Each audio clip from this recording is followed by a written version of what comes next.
तो हाँ मेरे मीठे मीठे रसगुल्लो, क्या हाल चाल। स्वागत है आपका अगले पार्ट में।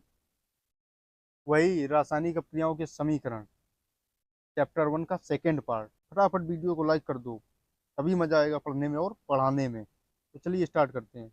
आज की हेडिंग क्या है? विस्थापन अपक्रिया। विस्थापन अपक्रिया में क्या होगा? ए प्लस बी सी लिखा है, ए सी प्लस बी।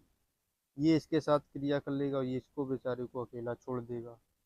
हो सकता है इसमें थोड़ा सा टाइम लग जाए, थोड़ा वीडियो लंबा हो जाए, क्योंकि अलग प्रकार से समझाऊंगा। समझाऊंगा क्या, सीधे दिमाग में डाल दूं। अब माना तीन लोग हैं, ये बेचारा अकेला है और एक दोस्त है बी और सी। वो दोनों एक साथ चलते हैं। कुछ समय बाद कोई आया, उसने एक दूसरे के कान भरे। समझ रहे हो ना, कान भर दिए तो क्या हुआ कि जो सी है उसने बी को छोड़ दिया और वो ए के साथ चला गया। ए के साथ आ गया और बी बेचारा अकेला बचा, मतलब कि बी नाम का दोस्त अकेला हो गया। और जो ए है, जो ए है उसके साथ में क्या हुआ, सी दोस्त बन गया। यही हुआ ना, यही तो हुआ। ए अकेला था, बी सी साथ में थे। यहाँ ए सी हो गए, ए और सी साथ में हो गए, बी बेचारा अलग हो गया। तो ये कहानी है। या आप दूसरे तरीके से समझना चाहो तो समझ सकते हो कैसे। तो ये एक अदर लड़का है, ये क्या है, जी एफ और वी एफ। बस इतना ही बोलेंगे, ज़्यादा कुछ नहीं बोलेंगे। कोई आया, उसने दरार डाल दिया। अब ये जो गर्लफ्रेंड है इसको छोड़ दिया, ये इसके साथ में चली गई, ए के साथ में, और ये बेचारे बाबा रामदेव बन गए।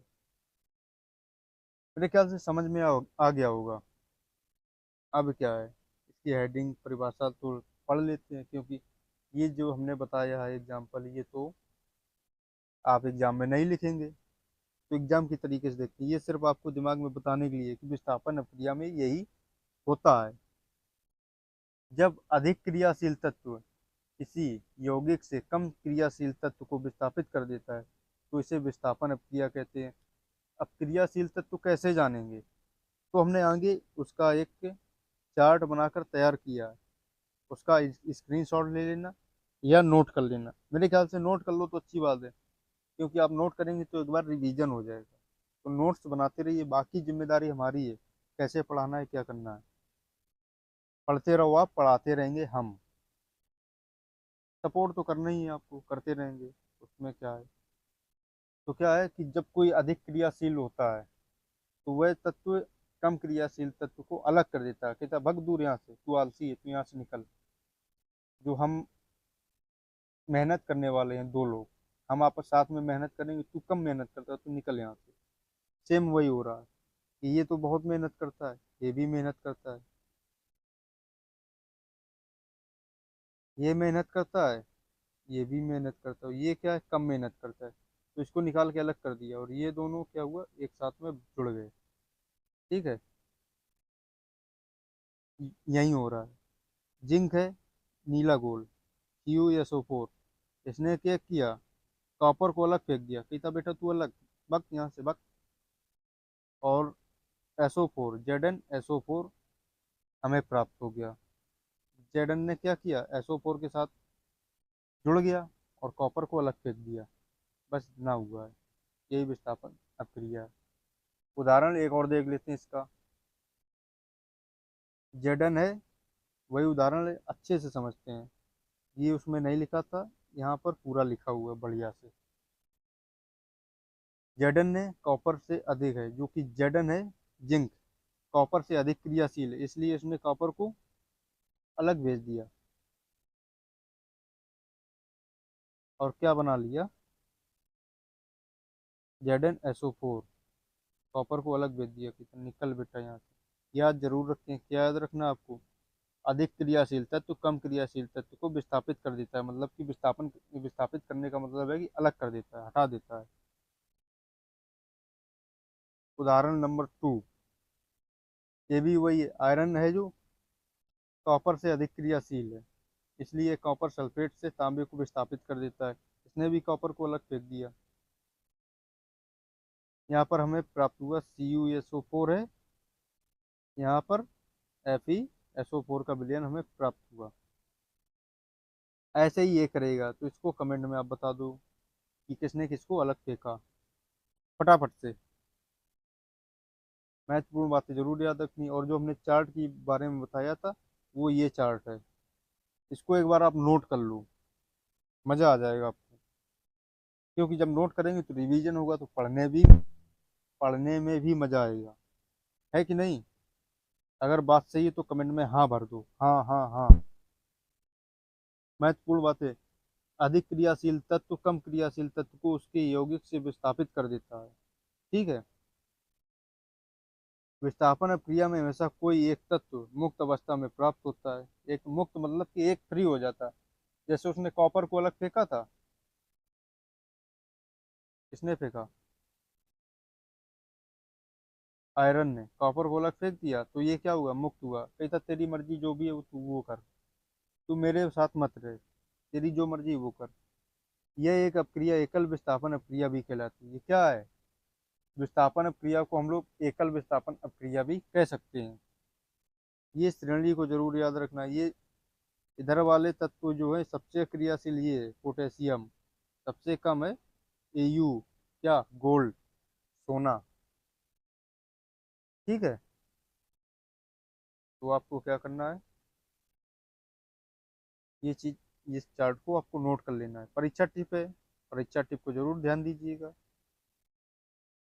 यदि अपकारक तत्व यौगिक में उपस्थित तत्व से क्रियाशीलता श्रेणी में ऊपर है तो वह विस्थापन अपक्रिया होगी, यदि नीचे है तो अपक्रिया नहीं होगी। ये भी याद रखना है।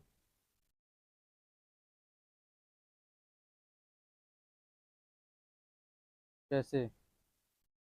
अब ये CuSO4 है, अगर यहाँ पर ये क्या है, लोहे की, आयरन की छड़ पड़ी है। अगर ये कॉपर से कम क्रियाशील होता, कम क्रियाशील, तो ये अपक्रिया होती ही नहीं। समझ रहे हो ना? एक बार और समझो। जो इसमें कॉपर है, कॉपर से अगर Fe, यहाँ पर आयरन की जगह गोल्ड होता, यहाँ पर कॉपर ही होता, CuSO4 ही होता, और यहाँ पर क्या होता? गोल्ड। तो क्या ये क्रिया होती? नहीं होती। तो ऐसे ही दिमाग लगाओ और हमें कमेंट में बताओ कि कौन कौन सी अपक्रिया होगी, कौन सी नहीं होगी। ठीक है, समझ गए? आगे बढ़ते हैं। द्विविस्थापन अपक्रिया। अब द्विविस्थापन क्या होती है? विस्थापन तो पढ़ ली, अब द्विविस्थापन क्या होती है? जब दो यौगिक आपस में अपने अपने आयनों का परस्पर विनिमय करके दो नए यौगिक बनाते हैं तो द्विविस्थापन अपक्रिया कहलाती है। कैसे कहलाएगी? AB और CD दो हैं, तो एक यहाँ से हटेगा, ये इसके साथ जाएगा, और ये इसके साथ जाएगा, तो BD अलग हो जाएंगे और AC अलग हो जाएंगे।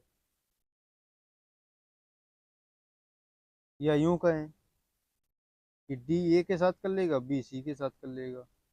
क्या? अभिक्रिया, बाकी कुछ नहीं। अजी का नहीं दिमाग लगाने का, समझ रहे हो ना बबुआ? ये है आपका सामान्य रूप। A ने किसके साथ अभिक्रिया की? D के साथ। B ने C के साथ। दो योग दो यौगिकों के बीच आयनों का आपसी विनिमय होता है। इनके आयन जो होते हैं, अब आयन क्या होते हैं वो भी समझाएंगे आपको। अब ये आयन है इसके, ये क्या है? आयन। ये क्या है? आयन।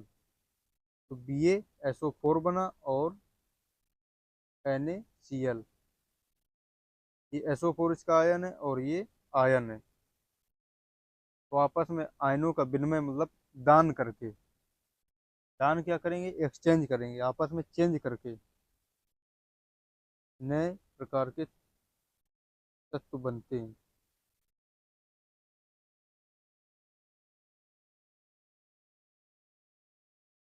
या नए प्रकार के पदार्थ बनते हैं।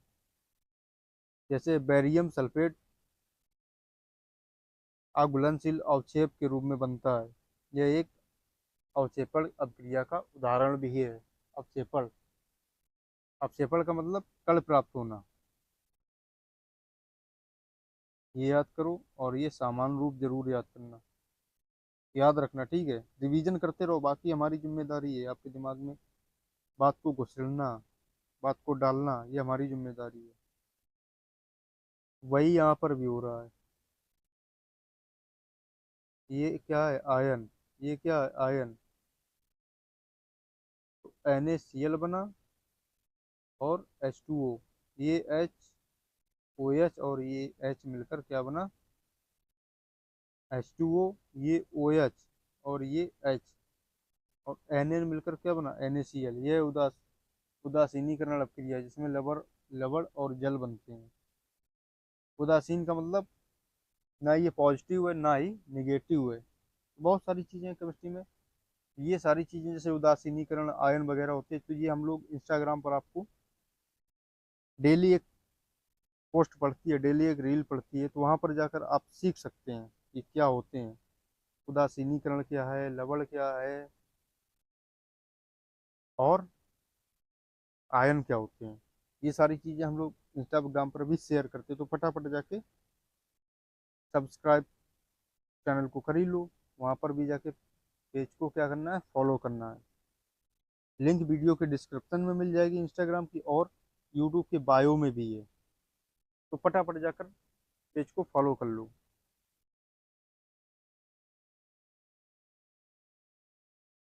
सीसा नाइट्रेट और पोटेशियम की अभिक्रिया, इसमें भी वही है।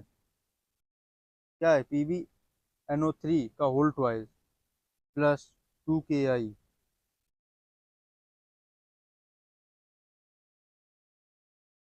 पीला रंग का PbI2 अवक्षेप के रूप में बनता है। यह भी अवक्षेपण अभिक्रिया है। क्या हुआ? कण हमें प्राप्त हुए हैं।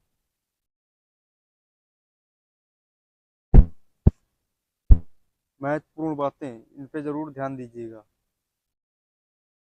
इसमें दो यौगिक अपकारक होते हैं और दो यौगिक उत्पाद बनाते हैं। इसमें आयनों का परस्पर विनिमय होता है, मतलब कि आपस में एक्सचेंज करते हैं। यदि कोई अघुलनशील अवक्षेप गैस या जल बनते हैं तो यह अभिक्रिया पूर्ण होती है।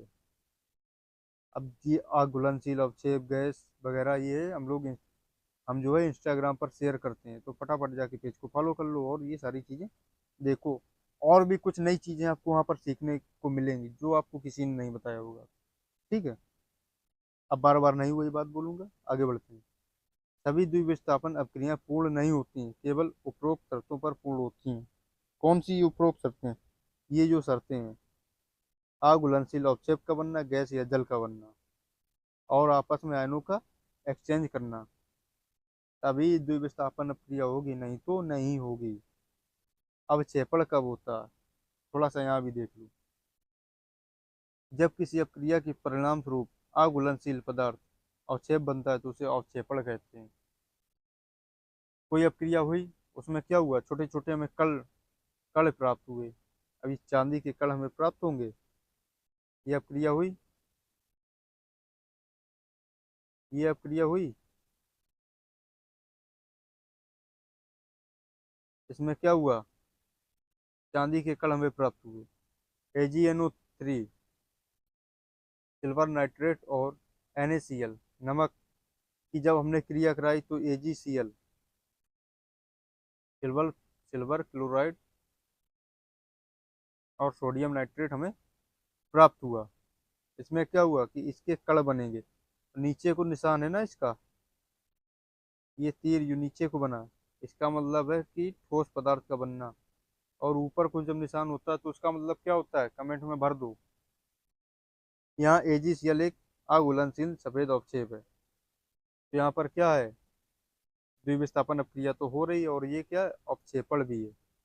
परीक्षा टिप, ये जरूर ध्यान दीजिए। द्विविस्थापन अभिक्रिया में यदि अघुलनशील अवक्षेप गैस या जल बनता है तो ही अभिक्रिया पूर्ण मानी जाती है, नहीं तो नहीं मानी जाएगी। ये शर्त एक लगेगी, एक ये लगेगी, एक ये लगेगी, तीन प्रकार से अगर कुछ भी हो रहा है तो यहाँ पर द्विविस्थापन अभिक्रिया है। तो आज के लिए बस इतना ही, मिलते हैं अगले पार्ट में। धन्यवाद।